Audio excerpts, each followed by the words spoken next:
रक्षाबंधन पर मॉडर्न सास का पहनावा। मधु आज इतनी जल्दी उठ गई, आखिर क्या कर रहा है इतनी जल्दी उठकर? वैसे तो मैं रोज ही जल्दी उठती हूँ, लेकिन आज सावन का सोमवार है ना, तो मुझे मंदिर जाना है। और अब मुझे बातों में मत फंसाओ, मैं पहले ही लेट हो रही हूँ, फिर मंदिर में भीड़ लग जाती है। ये कहकर मधु मंदिर चली जाती है। मधु ने एक बहुत प्यारी ग्रीन कलर की स्कर्ट और उसके ऊपर व्हाइट कलर का स्लीवलेस टॉप पहना है। वॉकिंग डिस्टेंस कवर करके मधु मंदिर पहुंच जाती है। मंदिर में दूसरी पड़ोसनें भी आई हुई हैं, जो मधु को देखकर बातें बनाने लगती हैं। अरे देखो देखो, मंदिर में भी कैसे मॉडर्न कपड़े पहन कर आई। मंदिर हो, घर हो या ऑफिस, इनके कपड़ों की चर्चा तो आपको हर जगह मिल जाएगी। बहन, इस उम्र में भला ऐसे अतरंगी कपड़े अच्छे थोड़ी लगते हैं।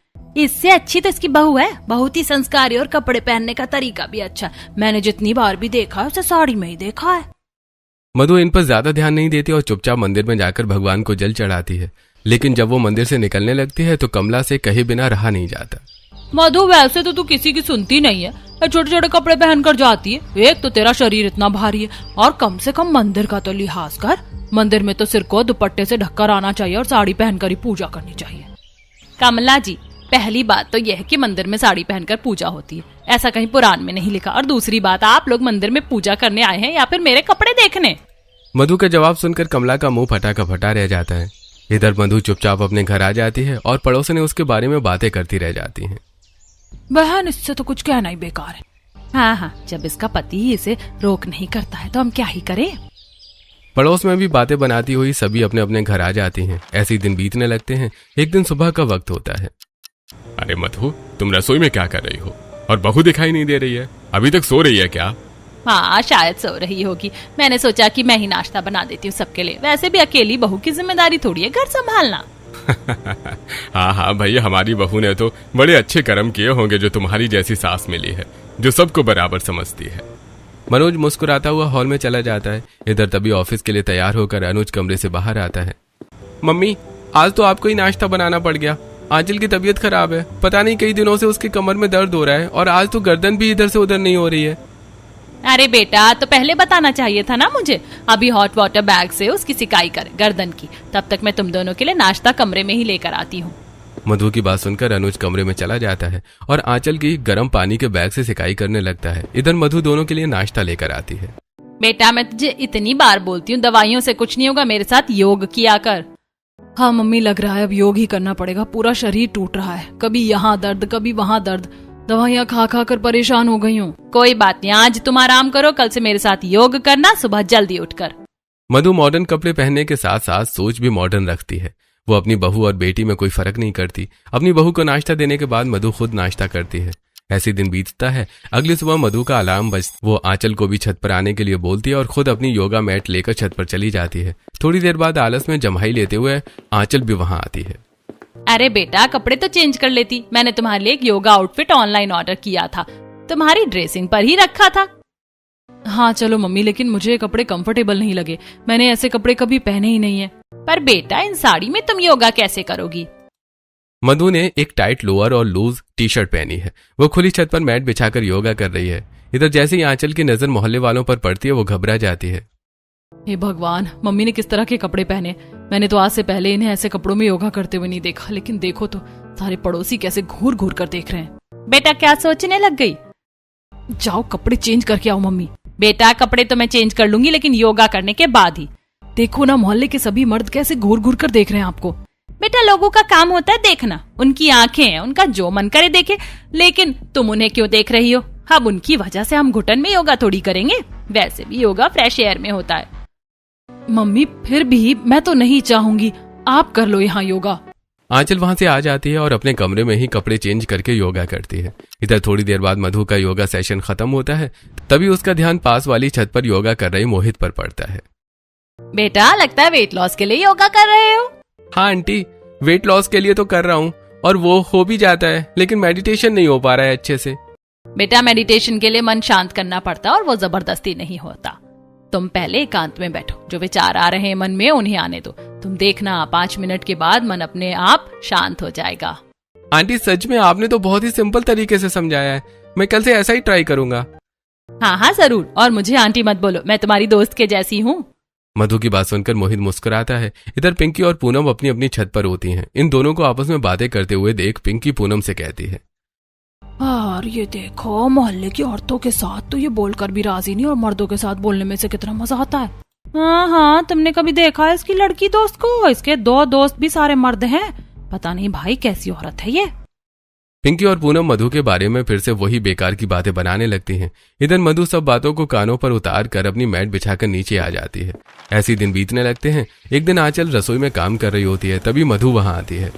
अरे बेटा, तुम तो पसीने में पूरी भीग गई हो। लाओ ये काम मैं कर लूंगी, तुम आराम से पंखे के नीचे बैठो जाकर और खुद को इतना काम में मत लगाया करो। देखो खुद का भी ध्यान रखा करो, कैसे स्किन डल हो रही है तुम्हारी।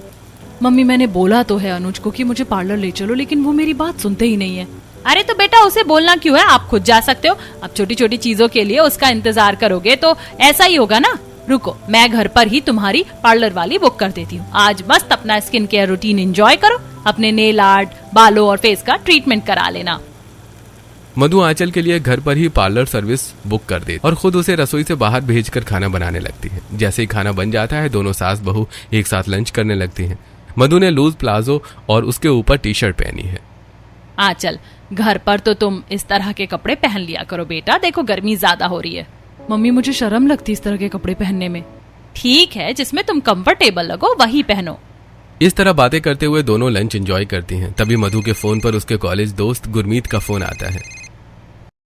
मधु यार, आज मैं तुम्हारे शहर में आया हूँ, तो मुझे अपना शहर नहीं घुमाओगे क्या? हाँ हाँ जरूर, मना किसने किया है, बताओ कब आ रहे हो? आज आ रहा हूँ और मैं यहाँ क्लॉक टावर पर आ जाऊंगा। आधे घंटे में तुम जल्दी से मुझे ज्वाइन करो।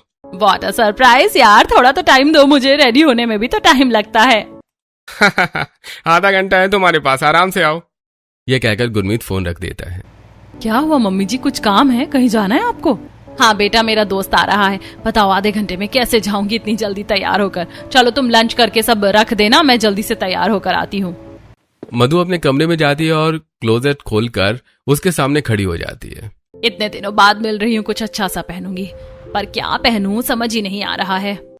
मधु 3-4 ड्रेस ट्राई करती है। इधर आंचल बाहर होती है। मम्मी इतना कंफ्यूजन क्यों है, कुछ भी पहन लो या साड़ी पहन लो। नहीं नहीं, साड़ी नहीं पहनूंगी, आंटी बोलेगा मुझे। ये रफल ड्रेस पिंक कलर वाली ये पहन लूं, ये अच्छी लगेगी। हाँ हाँ, ये अच्छी लगेगी। मधु एक प्यारी सी शॉर्ट ड्रेस पहनती है, बालों पर चश्मा लगाती है और हाथ में एक महंगा सा गुची का पर्स लेती है और हाई हील पहनकर वो गाड़ी की चाबी उठाकर बाहर जाने लगती है। बाहर कुछ औरतें खड़ी हैं जो आपस में बातें कर रही हैं। पूनम, रक्षाबंधन की तैयारी कैसी चल रही है? अब तो रक्षाबंधन में 2-4 दिन ही बचे। बहन रोज कहती हूँ अंकित के पापा को कि मुझे शॉपिंग कराने ले चलो, लेकिन उनका टाइम ही नहीं निकल रहा है। हाँ हाँ, घर घर की यही हाल है। मुझे भी इंतजार करना पड़ रहा है आर्यन के पापा का, कब फ्री होंगे, कब मुझे शॉपिंग कराएंगे। कितनी सारी चीजें होती हैं करने की। ये लोग आपस में बातें कर ही रहे होते हैं। इधर मधु अपनी कार निकालती और स्पीड से वहां से निकल जाती है। इसका सही है, देखो कैसे छोटे छोटे कपड़े पहनती इस उम्र में भी। छोटे कपड़े तो ठीक है, लेकिन जहाँ देखो वहीं चली जाती है। और एक हम लोग हैं जो इंतजार करते रहते हैं अपने पति का। इस तरह एक तरफ पड़ोसने मधु से जलती हैं तो दूसरी तरफ मधु की जैसी लाइफ भी चाहती हैं। इधर मधु ने भी इनकी थोड़ी बात सुन ली थी। वो ड्राइव करते हुए सोचने लगती है, यार रक्षाबंधन आ रहा है, तैयारी तो मुझे भी करनी है। चलो आज गुरमीत से मिल लेती हूँ, पहले उससे मिल लेती हूँ, उसके बाद तैयारी करने की सोचेंगे। इस बार तो आंचल का भी पहला रक्षाबंधन है ससुराल में, और देविका का भी। इस तरह थोड़ी देर ड्राइव करने के बाद मधु गुरमीत के पास पहुंच जाती है। दोनों दोस्त एक दूसरे से गले मिलते हैं। अरे तुम तो बिल्कुल भी नहीं बदली हो, आज भी वैसे ही मॉडर्न और ब्यूटीफुल हो, कॉलेज टाइम की तरह। पसीने बहाने पड़ते हैं इस तरह की पर्सनालिटी मेंटेन रखने के लिए। हाँ, ये तो दिख ही रहा है तुम्हारे चेहरे पर ही। चलो अब सारी बातें सड़क किनारे खड़े होकर करने का इरादा है क्या, या कहीं बैठेंगे भी? हाँ भाई, तुम्हारा शहर है, जहाँ ले जाना है चल ले चलो। सामने ही डोमिनोज होता है। दोनों दोस्त डोमिनोज जाते हैं और वहां पर अपने अपने पसंद का खाना ऑर्डर करते हैं। उसके बाद मधु गुरमीत को थोड़ा शहर घुमाती है और फिर अपनी गाड़ी लेकर घर के लिए निकलती है। रात के करीब 11 बज जाते हैं। आंचल अनुज से कहती है, अनुज जी देखो ना, मम्मी 1 बजे का घर से गई हुई है और अभी तक आई ही नहीं है। तो क्या हो गया, मम्मी अपनी कार से गई है, आ जाएंगी। वैसे भी ये कोई नई बात तो नहीं है। आंचल को थोड़ा अजीब लगता है। मेरी सास तो ज्यादा ही हवा में उड़ती हैं, न किसी से पूछना ना कुछ, और ऊपर से पापा भी कितने अच्छे, उन पर कोई रोक टोक नहीं करते। आंचल ऐसे ही मन में सोच रही होती है। इधर मधु भी इतनी देर से घर आ जाती है। मधु, लगता है ज्यादा पुराने किस्से छिड़ गए जो आने में इतनी देर हो गई। हाँ बस पता ही आपको कॉलेज के दोस्त कितने बातूनी होते हैं। अच्छा मैं थोड़ा थक गई हूँ तो पहले फ्रेश हो जाती हूँ। हाँ हाँ ठीक है। मनोज मधु से कुछ ज्यादा नहीं पूछता। इधर आंचल इसी बात पर हैरान रहती है। ऐसी रात होती है और हर कोई सो जाता है। अगली सुबह मधु नाश्ता करने के बाद कमरे में बैठी होती है। रक्षाबंधन की तैयारी करनी है। मैंने पहले कितनी अच्छी राखी बनाई थी प्रमोद के लिए, इस बार थोड़ा यूनिक डिजाइन ट्राई करूंगी। मधु ऑनलाइन कुछ राखी के डिजाइन देखने लगती है। ऑनलाइन तो कुछ भी खास नहीं है, इससे अच्छा तो मैं पिंटरेस्ट पर कोई डिजाइन फाइनल कर लेती हूँ। मधु पिंटरेस्ट खोलती है और इधर कुछ साल पुरानी अपनी खुद की बनाई हुई राखियों का बॉक्स भी उठा लेती है। 6 साल हो गए हैं मैंने प्रमोद को राखी नहीं बांधी, लेकिन इन 6 सालों से लगातार उसके लिए अपने हाथों से राखी बनाती आ रही हूँ। और देखो इनके जैसी राखी तो एक भी नहीं है ऑनलाइन अवेलेबल। राखियों के बॉक्स को देखते हुए मधु एक डिजाइन फाइल कर लेती है और थोड़ी इमोशनल भी होती है। दरअसल मधु का छोटा भाई विदेश गया हुआ है, जिस वजह से वो रक्षाबंधन पर उससे मिलने नहीं आ पाता। मधु ऐसी बैठी हुई ये सब देख रही होती है कि अचानक प्रमोद की वीडियो कॉल आती है। अरे तुम यकीन नहीं मानोगे, मैं तुम्हें याद कर ही रही थी। हाँ हाँ दीदी, मुझे पता है रक्षाबंधन आने वाला है ना, तो आपको मेरी याद आ रही होगी। इसलिए मैंने आपको वीडियो कॉल की है और इस बार मैं पक्का आऊंगा रक्षाबंधन पर। बस बस रहने दो, तुम हर बार मुझे यही झूठी उम्मीद देते हो। अरे नहीं दीदी, मैं आऊंगा। वैसे ये वाली आउटफिट तो आप पर बहुत अच्छी लग रही है। मधु ने एक ब्लैक कलर की फ्रॉक पहनी है। प्रमोद की बात सुनकर मधु मुस्कुराती है। दोनों भाई बहन वीडियो कॉल पर थोड़ी देर बातें करते हैं। उसके बाद प्रमोद फोन रख देता है। ऐसे ही आज का दिन बीत जाता है। अगले दिन आंचल के फोन पर उसकी माँ रोशनी का फोन आता है। मम्मी यार, ऐसे आने से 1 घंटा पहले कौन बताता है? बेटा तेरे शहर में से निकल रहे हैं, सोचा तुझसे मिलते हुए जाए। कोई गलती कर रहे हैं क्या? अरे मम्मी, मैं ऐसा कब कह रही हूँ। चलो ठीक है, आ जाओ आप लोग, मैं तैयारी करती हूँ आपके आने की। ये कहकर आंचल फोन रख देती है और सीधा अपनी सास को बताने जाती है। मम्मी, मेरे भाई और मम्मी आ रही हैं। अरे भाई, तो बहुत अच्छी बात है। फिर क्या क्या सोचा है बनाने का? हाँ मम्मी जी, 20 मिनट में आ जाएंगे। इतनी जल्दी क्या ही बनाऊंगी मैं। कोई बात नहीं बेटा, मैं जोमेटो से ऑर्डर कर देती हूँ। बताओ क्या क्या मंगाना है। जोमेटो का नाम सुनते ही आंचल खुश हो जाती है और मिठाई में रसमलाई, गुलाब जामुन, शाही पनीर, चावल, रोटी और भी कुछ ऑर्डर कर देती है। थोड़ी देर में उसके भाई और मम्मी भी आ जाते हैं। सभी लोग बैठकर बातें करते हैं। तभी सभी के बीच आंचल उठकर चलने लगती है। आंचल बेटा, तुम कहाँ जा रही हो? आराम से बैठो, बातें करो अपनी मम्मी से, भाई से। काम मैं देख लूंगी। मधु रसोई में जाती है और उन सभी के लिए नाश्ता बनाकर ले आती है। सभी लोग नाश्ता करने लगते हैं। अरे वाह आंचल, शादी के बाद तुम तो बड़ा अच्छा खाना बनाना सीख गई हो। नहीं नहीं, ये मैंने नहीं बनाया, ये तो मम्मी जी ने सब बाहर से ऑर्डर किया है। सही है, तुम्हारी तो मजे। तुम्हारी सास खुद काम करेगी क्या? ऐसे तो परेशानी हो जाओगी। इतनी देर में मधु भी वहां आ जाती है। नहीं, इसमें काम चोर वाली क्या बात है? अरे आप लोग इससे मिलने आए हो, कम से कम बैठकर बातें तो हो ही जाएंगी। काम तो रोज होता है ना। मधु की बातें सुनकर आंचल खुश हो जाती है और आकाश भी मुस्कुराता है। ऐसे ही ये लोग थोड़ी देर बैठकर बातें करने लगते हैं। तभी मधु के पास उसके दोस्त का फोन आता है। चल बेटा, मुझे जरूरी काम से बाहर जाना है। मेरा एक दोस्त बहुत दिनों बाद आया। तुम अपनी मम्मी और भाई की अच्छे से खातिरदारी करना, मैं जल्द वापस आ जाऊंगी। यह कहकर मधु अपने कमरे में जाती है। एक प्यारी सी ब्लू कलर की शॉर्ट ड्रेस पहनती है, हाथ में पर्स लेती है, बालों पर चश्मा लगाती है और गाड़ी की चाबी लेकर निकल जाती है। अरे भाई, तेरी सास को तो देखो अलग ही राज है। इस उम्र में देखो कैसा पहनावा है। मम्मी, पहनावे से क्या होता है? उनकी सोच देखो कितनी अच्छी है। आंचल का कितना ख्याल रखती हैं। बेटा, फिर भी मोहल्ले वाले भी क्या कहते होंगे। मम्मी बस पूछो मत, इन्हें देखते ही मोहल्ले की औरतों के कलेजे पर सांप लौट जाता है और पता नहीं किस तरह की बातें बनाती हैं। ये लोग ऐसे ही बातें कर रहे होते हैं। थोड़ी देर में अनुज भी उन्हें ज्वाइन कर लेता है। कुछ देर बातें करने के बाद रोशनी और आकाश अपने घर चले जाते हैं। हर बार की तरह मधु आज भी लेट घर लौटती है और मनोज उसे कुछ नहीं पूछता। ऐसी अगली सुबह होती है। सभी लोग एक साथ हॉल में बैठे होते हैं। तभी अनुज के फोन पर देविका की वीडियो कॉल आती है। हाँ भैया, याद है ना, रक्षाबंधन आ रहा है और इस बार मुझे गुच्ची के बूट्स, ज़ारा के कपड़े, प्राड़ा का चश्मा, ये सब चाहिए। अरे बाप रे, इतना तो मेरी नेटवर्थ भी नहीं है जितने महंगे तुम गिफ्ट मुझसे मांग लिए। मम्मी पापा देख रहे हो आप इसे? हर बार ऐसे ही नाटक करता है मुझे गिफ्ट देने के मामले में। अरे भाई, ये तो तुम्हारे भाई बहन का प्यार है। भला गिफ्ट से थोड़े प्यार का अंदाजा लगाया जाता है। दीदी, आप गिफ्ट की टेंशन मत लो, आराम से अच्छे से रक्षाबंधन की तैयारी करो। हाँ भाभी, तैयारी से याद आया, आपने रक्षाबंधन की तैयारी कर ली? क्या पहनोगी आप रक्षाबंधन पर? और मम्मी कहाँ है, उन्होंने क्या खरीदा है? बेटा, अभी कुछ नहीं खरीदा है, आज जाएंगे शॉपिंग करने के लिए। मम्मी, मैंने तो मेरे और भैया के लिए एक कलर के कपड़े बनवाए हैं, हम तो ट्विनिंग करेंगे। अरे दिखा दो, क्या लिया है मेरे लिए? नहीं नहीं, वो आपके लिए सरप्राइज है, रक्षाबंधन वाले दिन ही पता लगेगा। इस तरह देविका थोड़ी देर बातें करती है और फोन रख देती है। उसके बाद मधु मोहित और अनुज से कहती है, आप लोग ऑफिस जा रहे हो? नाश्ता आपने कर ली, लंच वहीं कर लेना, क्योंकि मैं और आंचल आज रक्षाबंधन की शॉपिंग करने के लिए जाएंगे।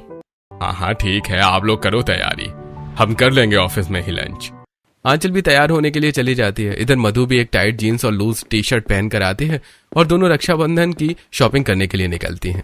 मधु कार निकाल रही होती है और आंचल सड़क किनारे खड़ी होती है। आंचल को देखकर निकिता को लगता है कि वो रक्षाबंधन की शॉपिंग करने जा रही है। रक्षाबंधन की शॉपिंग करने जा रही हो अपनी सास के साथ? हाँ, अब दिन ही कितने रह गए, सोचा आज सब कुछ फाइनल कर लेते हैं। सही है भाई, वैसे अपनी सास को भी साड़ी दिलवा देना, देखो इस उम्र में भी किस तरह के कपड़े पहनती हैं। निकिता इतना ही बोल पाती है कि मधु कार लेकर फौरन वहां से निकल जाती है और आंचल आकर कार में बैठ जाती है। क्या हुआ, क्या कह रही थी निकिता? कुछ नहीं, बस ऐसी रक्षाबंधन की तैयारियों का ही पूछ रही थी। इस तरह दोनों सास बहू बाजार में शॉपिंग करने के लिए पहुंचती हैं। आंचल पहले तुम शॉपिंग कर लो, बताओ किस तरह के कपड़े चाहिए तुम्हें? Skirt top, pant, Anarkali jeans, short frock, loose T shirt, one piece? नहीं मम्मी, इस तरह के कपड़े मैं नहीं पहनती हूँ, मुझे तो ना अच्छे से साड़ी चाहिए, अच्छे कलर की। चलो भाई, जैसी तुम्हारी इच्छा, वैसे कुछ अलग भी पहन लेती तो अच्छा लगता। नहीं, मुझे साड़ी ही लेनी है। मधु पहले आंचल को साड़ी दिलाती है। आंचल एक प्यारी सी साड़ी पसंद करती है। मम्मी आप भी साड़ी ले लो ना, आपके ऊपर साड़ी बहुत जचेगी। अरे नहीं भाई, मेरा मन नहीं करता साड़ी पहनने का, मुझे तो घुटन सी होती है साड़ी में, तुम पहन लो साड़ी। मधु की बात सुनकर आंचल चुप हो जाती है। अब ये दोनों एक फैशनेबल बुटीक पर जाती हैं जहां महंगी महंगी शॉर्ट ड्रेसेस होती हैं। मधु उनमें से एक बहुत प्यारा रेड कलर का शॉर्ट टॉप और वेज कलर की साइड स्लिट वाली स्कर्ट खरीदती है। चलो कपड़े तो फाइनल हो गए, गिफ्ट भी ले लेते हैं। आकाश को जॉर्डन के शूज चाहिए तो हम सुसुस के चलते हैं। अरे जूतों से सही याद दिलाया, मैं भी प्रमोद के लिए अच्छे से ब्रांड के शूज ही खरीद लेती हूँ। दोनों सास बहू अपने अपने भाइयों के लिए गिफ्ट खरीदती हैं और उन्हें पैक करवा लेती हैं। मम्मी राखी भी खरीद लेते हैं, फिर कौन बार बार बाजार जाएगा। मधु आंचल को राखी की शॉप पर ले जाती है। आंचल बड़ी सुंदर सुंदर राखियां खरीदती है लेकिन मधु राखी नहीं लेती। आंचल कुछ नहीं बोलती है पर उसके मन में सवाल चल रहा होता है, मम्मी ने राखी क्यों नहीं ली? क्या इस बार भी इनके भैया रक्षाबंधन पर नहीं आने वाले? और अगर हाँ तो उन्होंने इतनी अच्छी ड्रेस और गिफ्ट वगैरह क्यों खरीदे? इस तरह दोनों सास बहू अपनी रक्षाबंधन की सारी शॉपिंग करके घर आ जाती हैं। जैसे ही आंचल और मधु कार से शॉपिंग बैग लेकर उतरती हैं, इधर मोहल्ले की औरतों की नजर भी उन पर पड़ जाती है। लो भाई, इसने तो कर ली रक्षाबंधन की तैयारी, हम ही रह गए अपने पतियों के इंतजार में। इसका क्या तैयारी करनी है, ऐसी कटी फटी ड्रेस खरीद लाई होगी।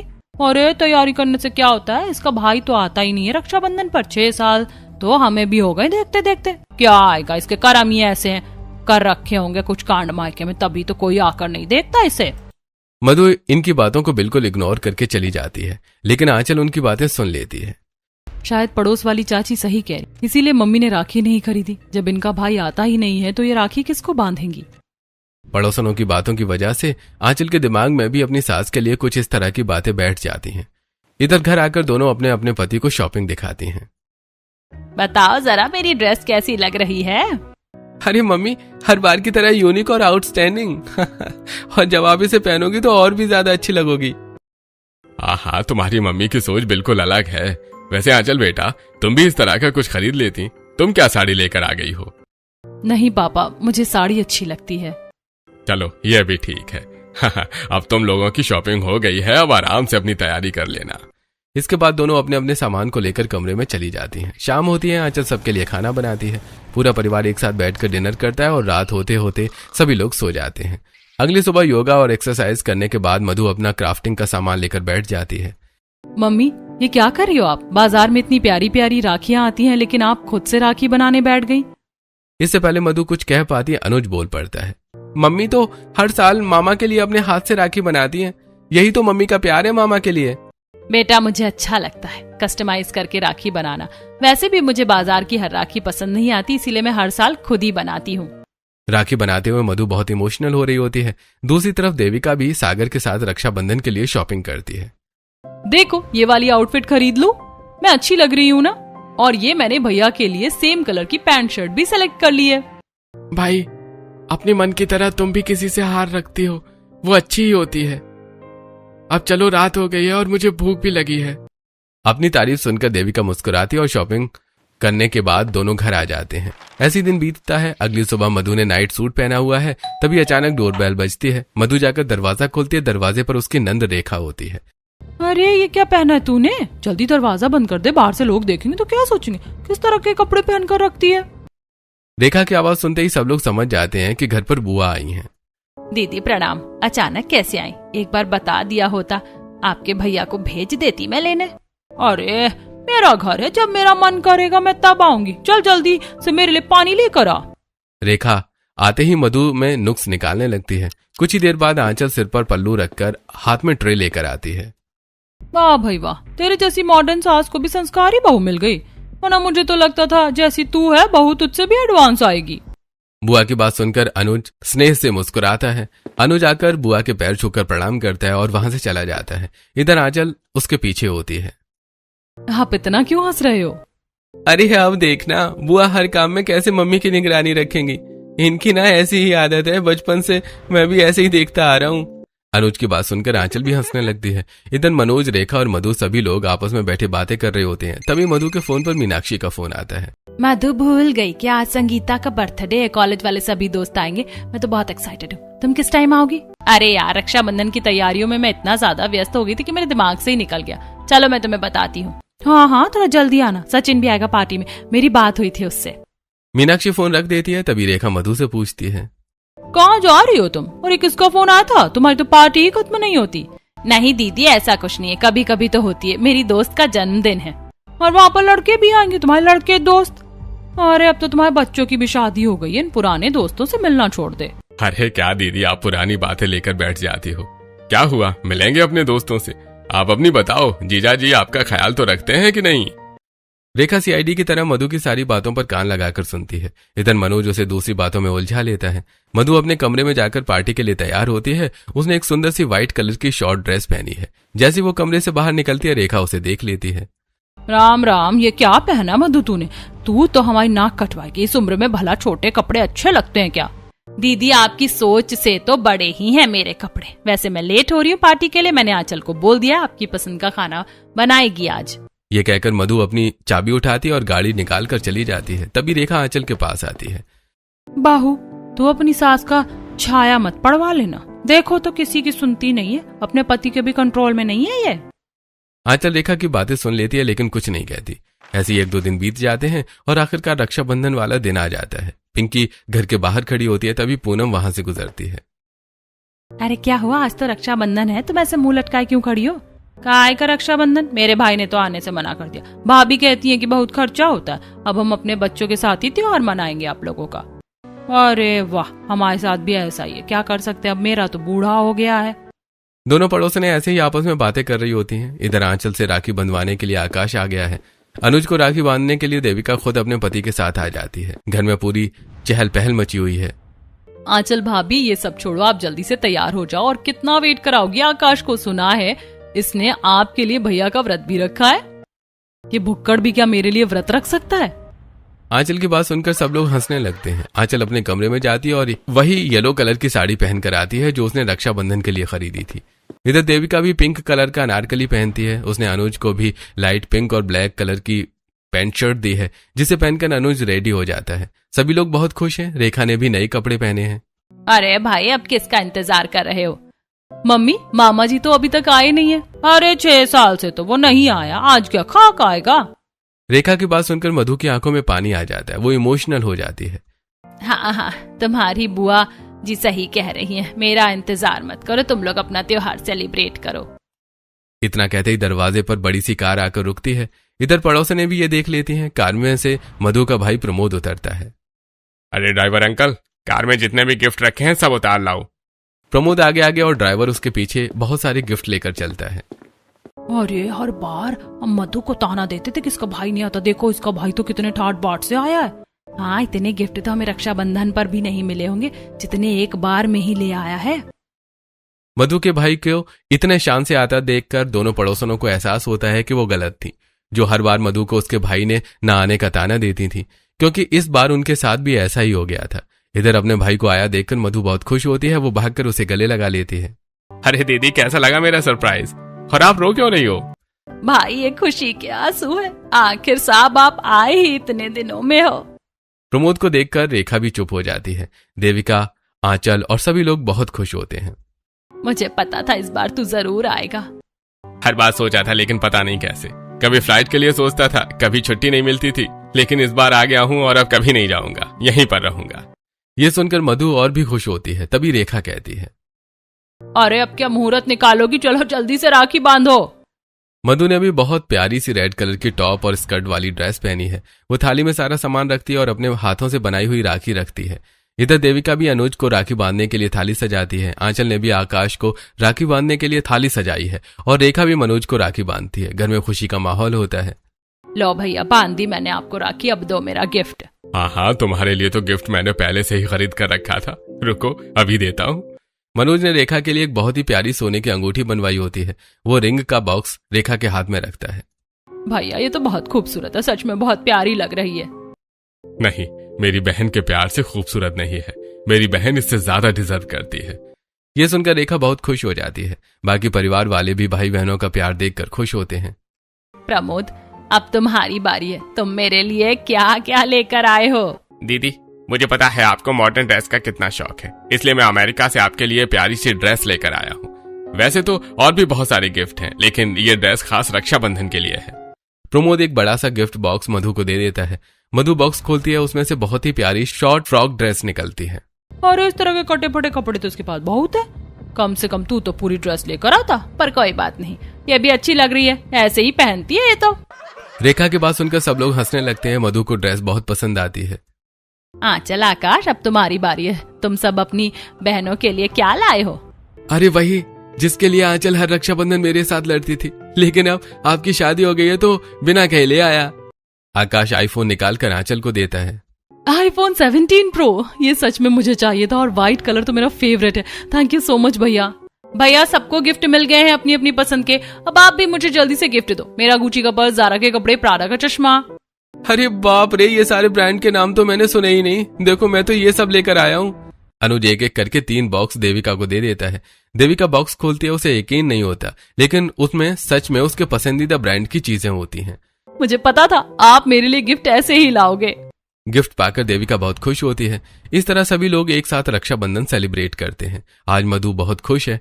आंचल के दिमाग से भी पड़ोसनों की बातों का फितूर उतर जाता है और वो अपनी सास को सही तरह से समझने लगती है।